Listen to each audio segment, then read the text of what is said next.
মোদী সরকারের আইন মন্ত্রক কি ঠিক করেছে নিজের নাক এবার নিজেই কাটবে, দেশে এবং বিদেশেও? এদেশে আইন নিয়ে এরকম লজ্জাজনক অবস্থান এর আগে কখনো দেখা গেছে কি? এমনকি গুজরাট দাঙ্গার সময়ও দেশের বিজেপি সরকারের প্রধান অটল বিহারী বাজপেয়ীকে ছুটে যেতে হয়েছিল গুজরাতে নরেন্দ্র মোদীকে রাজধর্মের পাঠ দিতে। 1984 দিল্লির শিখ নিধনের দাঙ্গাও পরবর্তীকালে সরকারের পৃষ্ঠপোষকতা পায়নি। কিন্তু মোদির ক্ষমতায় আসার এক বছরের মাথায় অর্থাৎ 2015 সালে মোদির রাজত্বের প্রথম মব লিঞ্চিং বা গণপিটুনির ঘটনার উপর থেকে বিচিত্র যুক্তিতে মামলা তুলে নিতে চেয়েছে উত্তরপ্রদেশের যোগী সরকার। এ তো গেল দেশের কথা, বিদেশের লজ্জাটা এবার শুনুন। এক বছরের উপর গৌতম আদানিকে আমেরিকার ঘুষ মামলায় শুধুমাত্র সমনটুকু ধরাতে ব্যর্থ হয়েছে মোদী সরকারের আইন মন্ত্রক। এ নিয়ে বিশ্বের নামী সংবাদ মাধ্যমে চর্চাও শুরু হয়েছে। অর্থাৎ মোদী এবং যোগী এই দুই যুগলবন্দিতে দেশে এবং বিদেশে ভারতীয় গণতন্ত্রের গঙ্গা যাত্রার এক ছবি কি দেশের মাথা হেঁট করে দিচ্ছে? অন্যদিকে এই বাংলায় চিকেন প্যাটিস কাণ্ডের অভিযুক্তদের গুন্ডামি নিয়ে শুভেন্দু অধিকারীর ভূমিকা কি বাঙালির মুখে চুনকালি লেপে দেওয়ার পক্ষে যথেষ্ট নয়? আজকের এই এপিসোডে আকলাখ আদানি কাণ্ডে আমাদের আইন মন্ত্রকের ভূমিকা এবং গীতা পাঠের আসরে এক নিরীহ চিকেন প্যাটিস বিক্রেতাকে মারধর করা বীর পুঙ্গবদের গলায় মালা পরানোর বিষয়টি নিয়ে আলোচনা করব। ভিডিওটি পুরোটা দেখে ভালো লাগলে লাইক ও শেয়ার করে এটি আরও মানুষের কাছে পৌঁছে দিতে ভুলবেন না।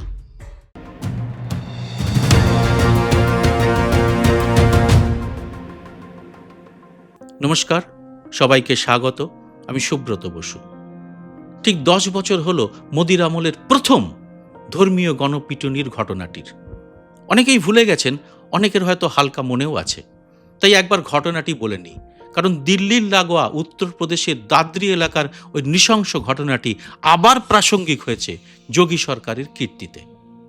কি হয়েছিল সেদিন? মোহাম্মদ আকলাখ ছিলেন উত্তরপ্রদেশের গৌতম বুদ্ধনগর জেলার দাদরি এলাকার বাসিন্দা। 2015 সালের 28 নভেম্বর রাতে ওই গ্রামেরই অল্প বয়সী বেশ কিছু ছেলে তার বাড়িতে চড়াও হয়। তাদের অভিযোগ ছিল আকলাখের বাড়ির ফ্রিজে গরুর মাংস আছে, সুতরাং ধর্মীয় উন্মাদনায় আকলাখকে বাড়ি থেকে টেনে এনে পিটিয়ে মারা হয়। সে সময় উত্তরপ্রদেশের মুখ্যমন্ত্রী ছিলেন অখিলেশ যাদব। পরের দিনই আক্রান্ত ওই পরিবারের সঙ্গে দেখা করে তাদের পাশে থাকার আশ্বাস দেন অখিলেশ। ক্ষতিপূরণের বন্দোবস্তও করেন, দোষীদের গ্রেপ্তার করে কড়া শাস্তিরও প্রতিশ্রুতি দেন। কিন্তু 2 বছরের মধ্যেই সরকার পাল্টে ক্ষমতায় আসেন হিন্দুত্ববাদীদের আর এক পোস্টার বয় যোগী আদিত্যনাথ। আর এবার এতদিন পর এক বিচিত্র যুক্তিতে যোগীর সরকার আদালতে ওই নৃশংস ঘটনাটিকে ক্লোজড চ্যাপ্টার বলে বন্ধ করে দেওয়ার আবেদন করেছে। আর উত্তরপ্রদেশের রাজ্যপাল এই অন্যায় সিদ্ধান্তে শিলমোহরও লাগিয়ে দিয়েছেন।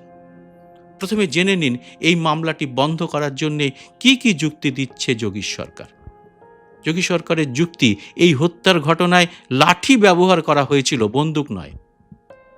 এমন উদ্ভট যুক্তি আরও আছে, যেমন নিহত আকলাখের সঙ্গে অভিযুক্তদের কোনো ব্যক্তিগত শত্রুতা ছিল না, এই মামলা চালু রাখলে নাকি সাম্প্রদায়িক সদ্ভাব নষ্ট হবে, ইত্যাদি ইত্যাদি। অর্থাৎ লাঠি দিয়ে পিটিয়ে মেরে ফেললে সেটা কোনো অপরাধ নয়। এই যুক্তিতে তো গোটা দেশে লাঠিয়ালদের ছাতি 56 ইঞ্চি হয়ে যাবার কথা। কোন গণপিটুনির ঘটনায় কবে বন্দুক ব্যবহার করা হয়? ধর্মীয় উন্মাদনার গণপিটুনির ঘটনা এরপর দেশে বহু হয়েছে। কোথাও বন্দুকের দরকার পড়েছে কি?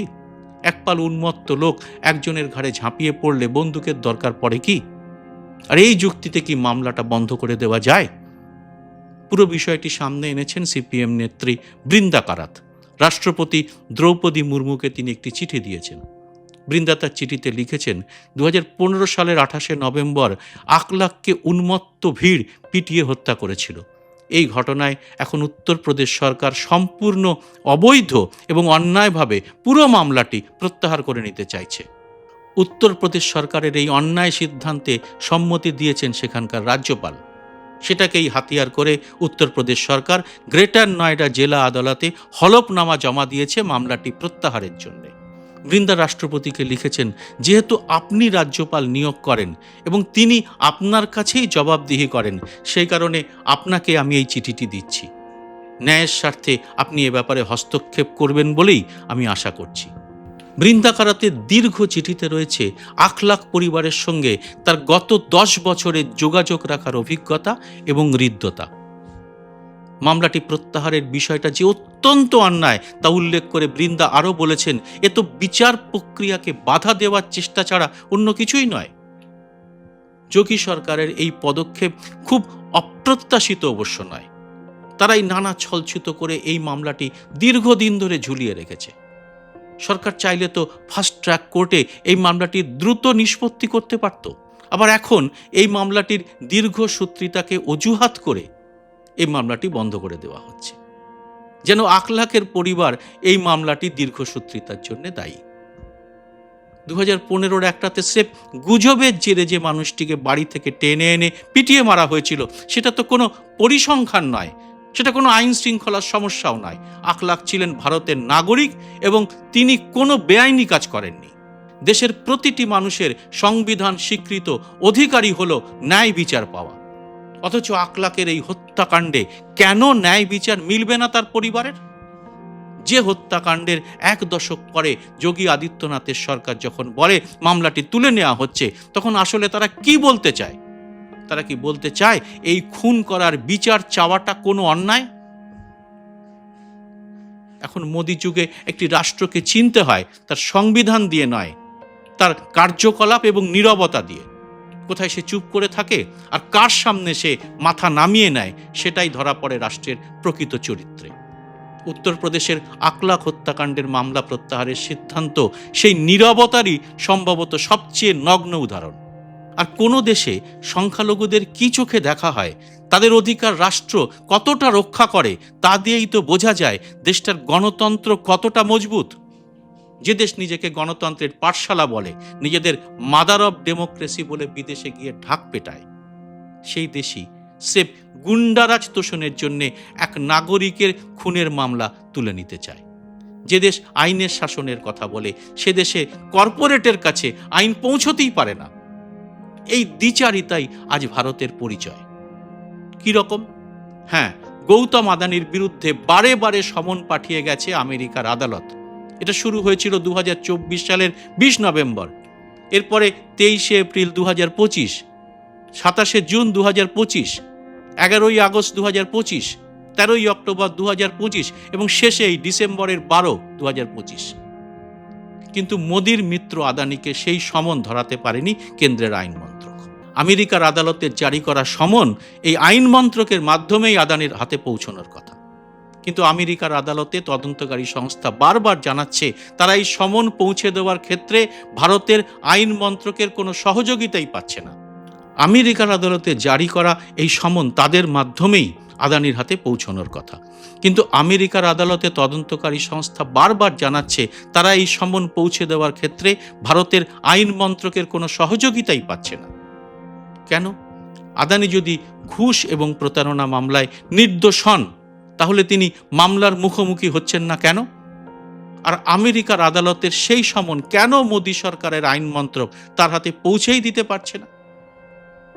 সমনটি 1 বছরেরও বেশি সময় ধরে ধরানোই যাচ্ছে না। এটা কোনো কৌতুকের বিষয় নয়, এটা গণতন্ত্রের কপালে সাঁটানো একটি বড় প্রশ্নচিহ্ন। একজন শিল্পপতির বিরুদ্ধে আন্তর্জাতিক স্তরে আইনি প্রক্রিয়া চলছে, অথচ ভারতীয় প্রশাসন সেই সমনটি তার কাছে পৌঁছে দিতে ব্যর্থ। এই ব্যর্থতা কি নিছক প্রশাসনিক অদক্ষতা নাকি ইচ্ছাকৃত নিষ্ক্রিয়তা? এতে বিদেশের কাছে কি বার্তা যাচ্ছে? ছোটখাটো মামলায় নোটিশ পৌঁছতে পুলিশের সময় লাগে না, গরিবের বাড়িতে সমন পৌঁছতে পথ হারায় না আদালত, তাহলে এখানে কেন পথ হারাচ্ছে? উত্তরটা অস্বস্তিকর। এতে দেশের মুখই পড়ছে এবং ভীষণভাবে পড়ছে। যে ভারত নিজেকে বিশ্বগুরু বলে প্রচার করে, যে ভারত গণতন্ত্রের সবচেয়ে বড় উদাহরণ বলে নিজেকে দাবি করে, সেই ভারতের দিকে আজ আন্তর্জাতিক সংবাদ মাধ্যম কি চোখে তাকাচ্ছে? কি চোখে তাকাচ্ছে কূটনীতিকরা? প্রশ্ন ওঠে, ভারত সরকার কি সবার জন্যে সমান অধিকারে বিশ্বাসী? সংখ্যালঘুর নিরাপত্তা কি রাষ্ট্রের অগ্রাধিকার নয়? কর্পোরেট শক্তির সামনে কি প্রশাসন নতজানু হয়ে যাওয়াটা দেশের অগ্রাধিকার? এই প্রশ্নগুলির উত্তর মোদী সরকার দিতে চায় না। স্বয়ং প্রধানমন্ত্রী তো সংসদ চলাকালীন চলে যান বিদেশে। হিসেব বলছে তার বিদেশ সফরের 85% সংসদ চলাকালীন। গোবর বুদ্ধির অন্ধভক্তরা অবশ্য বলে থাকেন এগুলো বিচ্ছিন্ন ঘটনা, কিন্তু বিচ্ছিন্ন ঘটনা বলে কিছু হয় না যখন সেগুলো একটা নির্দিষ্ট প্যাটার্ন মেনে চলে। সংখ্যালঘুদের বিরুদ্ধে হিংসা, মামলায় ঢিলেমি এবং কর্পোরেটের ক্ষেত্রে আইনি ধীরগতি এবং গরিবের ক্ষেত্রে যত তৎপরতা, বুলডোজার ইত্যাদি, এই প্যাটার্নটাই আসলে রাজনীতি। কলকাতার ঘটনাটা তাই কোনো বিচ্ছিন্ন ঘটনা নয়। চিকেন প্যাটিস বিক্রির অপরাধে এক গরিব বিক্রেতাকে মারধর করা হলো কারণ তার পরিচয় মুসলিম, আর যারা মারল তারাই এখন রাতারাতি হিরো। এই শহর, যে শহর একদিন বলতো ধর্ম যার যার, উৎসব সবার, সেই শহরেই আজ ধর্ম পরিচয়ের ভিত্তিতে গরিবকে প্রহারের দৃশ্য ভাইরাল হচ্ছে। আর সংবিধানের শপথ নিয়ে রাজ্যের বিরোধী দলনেতার পদে বসা শুভেন্দু অধিকারী এখন তার নতুন গুরু সাভারকারের মতোই মুসলিম নিগ্রহ করার জন্যে হামলাকারীদেরই মালা পরিয়ে পিঠ চাপড়াচ্ছে। আজ আকলাকের মামলায় যদি সরকার পিছিয়ে আসে, কাল যে কোনো মামলাতেই আসতে পারে। আজ কলকাতার প্যাটিস বিক্রেতা, কাল অন্য শহরে অন্য কেউ। আজ আন্তর্জাতিক সমন যদি হারিয়ে যায়, কালকে দেশীয় বিচার ব্যবস্থাও কিন্তু হারিয়ে যেতে পারে। তাই প্রশ্নটা শুধু মোদী সরকার ভালো না খারাপ তা নয়, প্রশ্নটা আরো গভীর। প্রশ্নটা হলো, আমরা কি এমন এক ভারতকে মেনে নিচ্ছি যেখানে আইন একটি নির্বাচনী ইস্তেহার মাত্র, যেখানে ন্যায় বিচার কোনো নৈতিক মূল্যবোধ নয়, একটি রাজনৈতিক সুবিধাবাদের নিদর্শন? আপনার সুচিন্তিত মতামত অবশ্যই জানান কমেন্ট বক্সে। জয় হিন্দ, সত্যমেব জয়তে।